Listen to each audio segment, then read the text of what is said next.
ఈ బెండకాయలో ఉండే పాలిఫినాల్స్ కానీ యాంటీ ఆక్సిడెంట్స్ కానీ ఇవన్నీ కూడా హార్ట్కు బాగా ఉపయోగపడుతున్నాయట.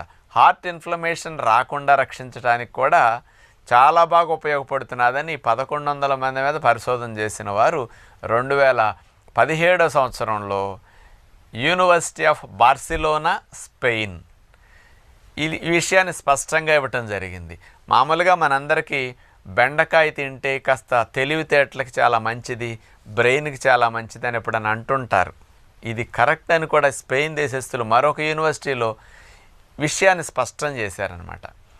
బెండకాయలో ఉన్న పాలిఫినాల్స్ కానీ యాంటీ ఆక్సిడెంట్స్ కానీ ఇవన్నీ మన నరాల కణాలని, మెదడ కణజాలాన్ని అసలు ఆక్సిడేషన్ జరగకుండా, అంటే ఆక్సీకరణం జరిగి ఆక్సిడేటివ్ స్ట్రెస్ అంటారు కదా, అలాంటిది జరగకుండా ఈ మెదడు కణజాలం